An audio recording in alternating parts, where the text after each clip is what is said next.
Hey, what's up, it's Mikey Perion here, and welcome back to another episode of Let's Play Minecraft 1.13. And today, we are back here in the end because of shulkers. Yes, we are going for a shulker run.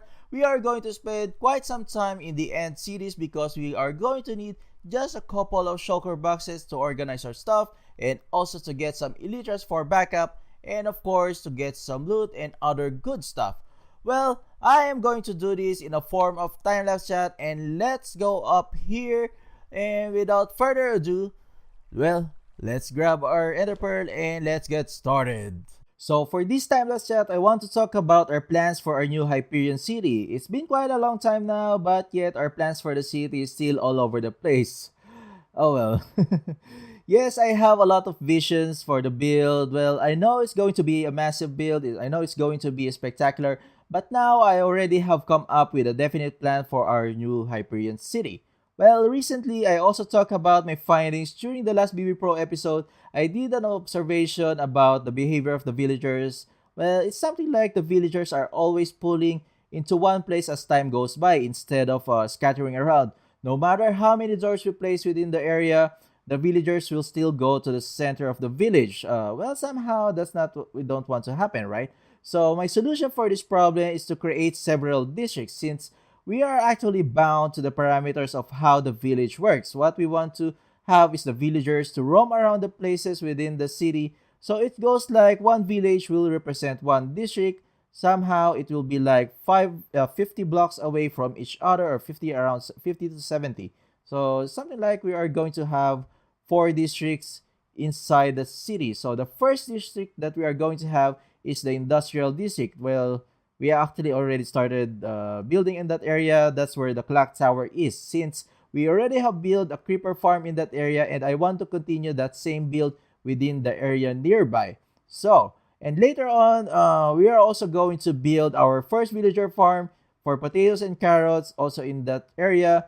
And also soon enough, we are also going to build other farms like hostile mob farms, sugarcane, and as well as the stone generator that we're going to need soon enough because I'm already tired of strip mining. So well, so somehow this area will have more of like the steampunk vibe of the city. And the next district that we are going to build is much quite simpler compared to the industrial district, which is going to be the farming district, where we are going to have like the chicken farms, the sheep and the pig and cows, and also the pumpkin and watermelon farms, and also as well as another villager farm for the bread. Well, I'm trying to separate the bread farm because somehow we cannot trade that with with the farmers.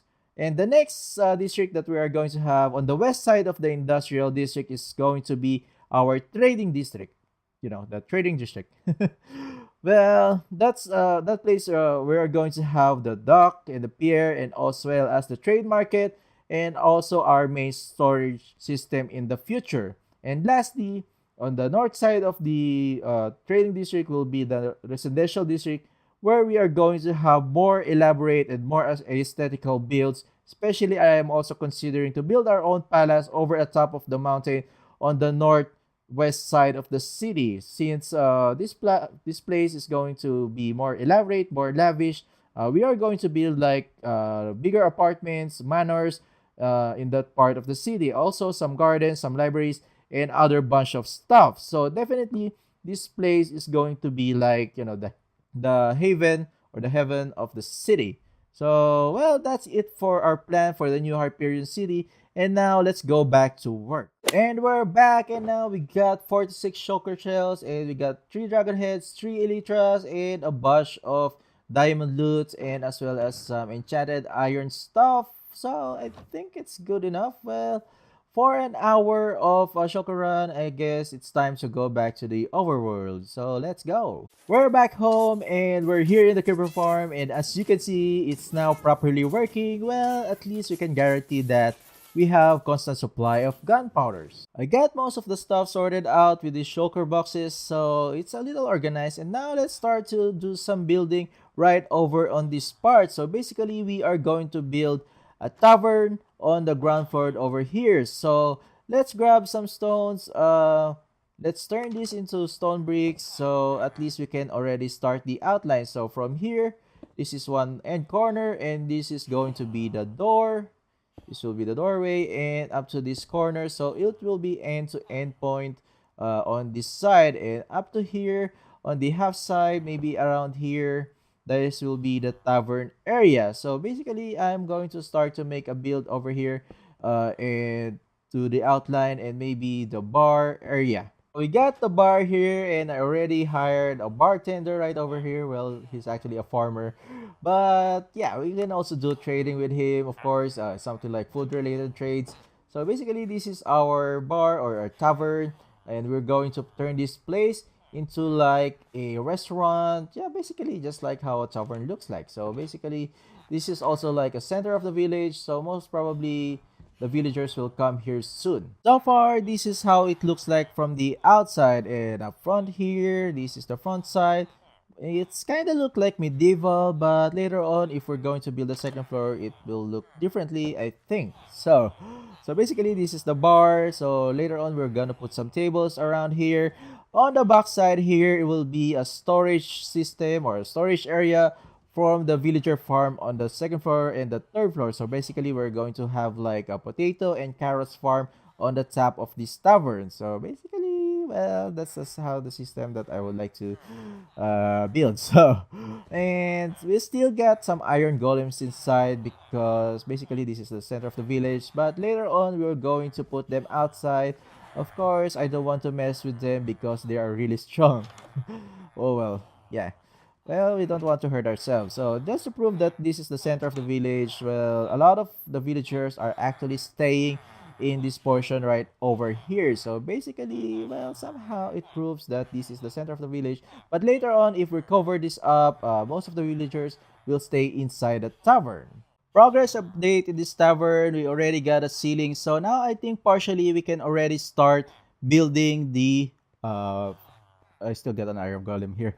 But anyways, yeah. I think we're ready to build or start building the iron farm. So I already made a staircase right over here going to the second floor. And on the second floor here is going to be the villager farm. So here is where we're going to place the plot. And basically we are going to fill this with dirt. And of course we are going to place the crops. For this floor, we are going to put the potato farm. So on the third floor, we are going to make the carrot farm. So basically on this part, on this platform right over here, we are going to put the mechanics wherein we're going to have another villager. So basically the farmer will try to hand on the crops to the villager, but instead of going to the villager, it will go to our storage system. So basically somehow we're trying to fake the distribution of the food. Instead of going to the villager, it will go to our storage system. So this is where we're going to put the mechanics. So partially here how it goes. So we got the farm plot right over here. We're going to plant some potatoes later on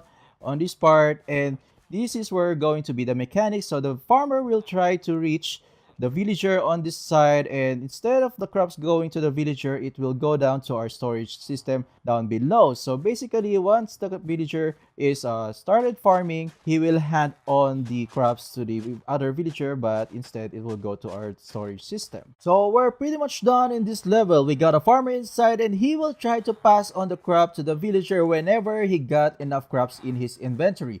Well, basically this block right here has a light level 7 which doesn't allow the crops to stay. So whenever the farmer steps on the pressure plate, it will create block update to its adjacent block. Since the block is below light level 7, the crop will be removed and the plot will be remained emptied. So the farmer will be coming back in that area, and then he will detect the villager and he will try again to pass on the potato, which will just go to our storage system below. So well, that's how it works. So now we are going to continue working in a form of time lapse.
So that's it for this episode, and thank you for watching, guys. I hope you enjoyed this video. Please leave a comment, please leave a like, and make sure to subscribe. This has been Mikey Perion, and I'll see you guys next time.